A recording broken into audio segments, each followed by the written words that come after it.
What is up, everybody? Welcome back to the channel. Today on Tactical Pineapple, we have a little bit of an update for you, but first I have to apologize. Yes, I know it's a day later than what I said. I said I'd have a video Monday. I made a video for you. Unfortunately, the information in that video became irrelevant faster than Fran Drescher. So, sorry. I will release a new video on the same subject once more information is actually available. There's a lot of speculation right now as far as the whole Alec Baldwin situation.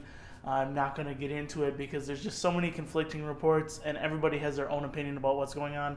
It really depends on who you are as an individual. But today we are discussing the Kyle Rittenhouse situation. So, yesterday, by the time you're watching this video, Kyle Rittenhouse was back in court, and there have been some major updates. So let's talk about it.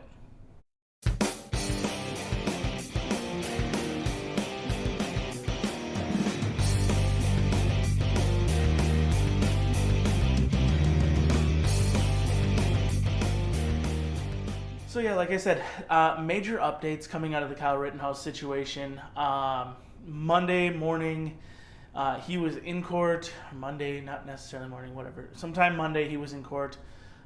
And the final rules, basically, of engagement, as well as the final evidentiary hearing, were held, and things were kind of hashed out. So we are looking like things are a go. I want to go over some of the things that obviously they discussed and what really came of today or yesterday's events. In doing so, kind of rehash the whole situation. So, hey, real quick, if you're still watching this video, just know that I appreciate the hell out of you. Be sure to head down in the comments section, engage me in some conversation. I always like a good chat. Also, don't forget to like and subscribe. YouTube is age restricting my content now, which means unless you're really subscribed, you're probably not going to get delivered it. So just fucking subscribe, hit the notification bell. It costs you nothing. That's all I'm asking. Obviously, Kyle Rittenhouse, if you aren't familiar with, was a 17-year-old individual after the Kenosha riots with Jacob Blake, the officer-involved shooting, which, by the way, he's on trial for something that happened literally a couple days after the fact, but the police officer has since been cleared, verified, and it's been considered a good shoot. But semantics, right? This is how the criminal justice system works. We kind of discussed that before. He's being charged with killing two individuals and injuring another after the officer-involved shooting. So, obviously, criminal justice system versus IA, things are going to work a little differently. But we're here now, final evidentiary hearing, like I said, as well as the final rules of engagement, essentially, as far as how the trial is concerned. Now, if you aren't fucking familiar with it, in a jury trial, specifically something of a criminal nature like this, there are a lot of semantics that go into it.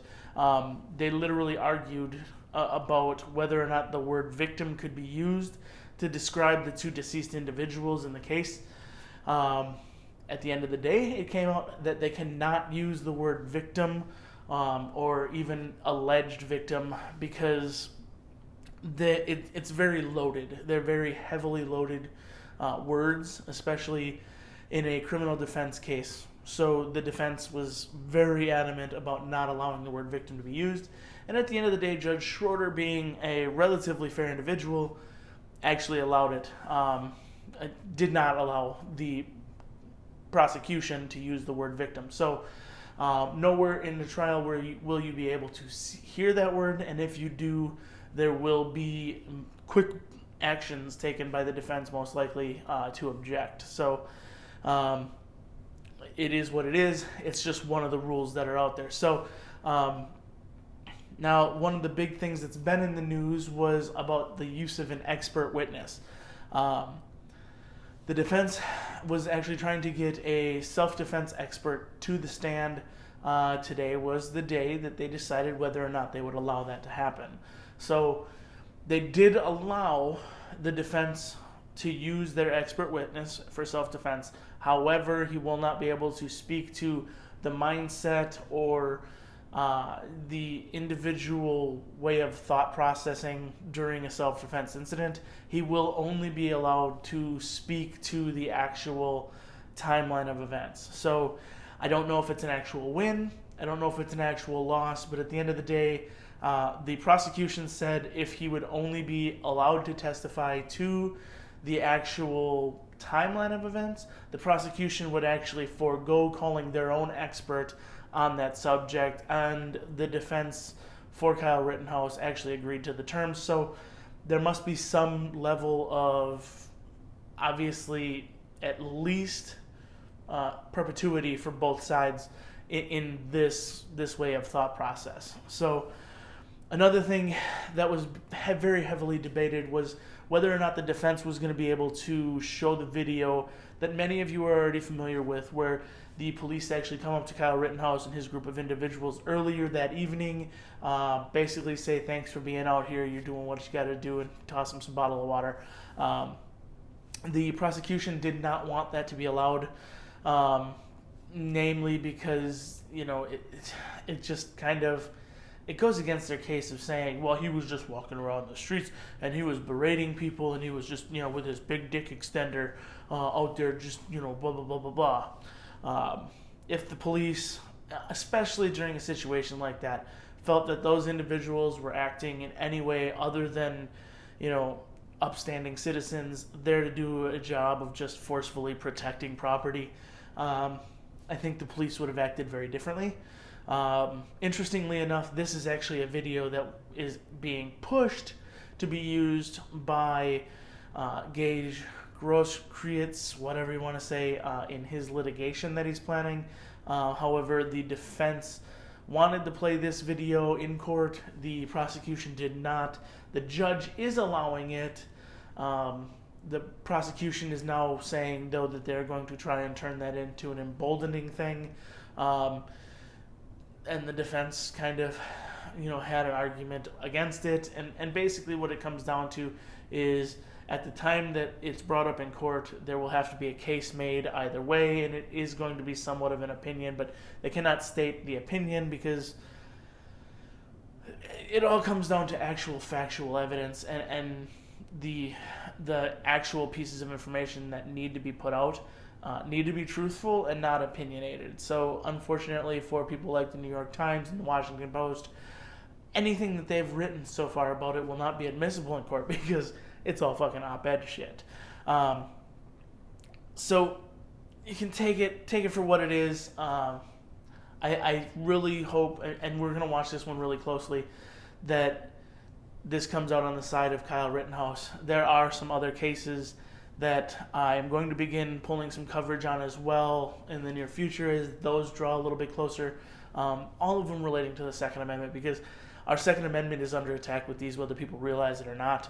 And America is falling. There's individuals who literally watch this channel who've said to me, look, if this doesn't go Kyle's way, I'm never going to come to America just because y'all are fallen. It is what it is. So I will keep you guys updated on the whole Kyle Rittenhouse situation, how things go from here forward. I actually know jury selection for the trial begins Monday, November 1st, which from today's date is literally 6 days. The trial is expected to last approximately 2 weeks. That can go faster, slower, depending on how things move through the system and how the jury is, kind of deliberates on the whole process. So I don't believe the jury has much to deliberate on. The issue is going to be finding a fair trial for him, finding jurors that are going to hold it the right way. Obviously, there's been many videos and there's a whole TV series now about jury selection, how important it is. So next week, probably Tuesday again, once jury selection goes through, we obviously won't know who the jurors are because, frankly, that's just not the way things work. There will be some information that will come out, I'm sure, and we can cover some of that. So until tomorrow, I want you all to remember, stay safe, stay vigilant, always carry your pistols, because Joe Biden and his fucking lackeys, they don't want you to have them. So they're going to come and get them. See ya.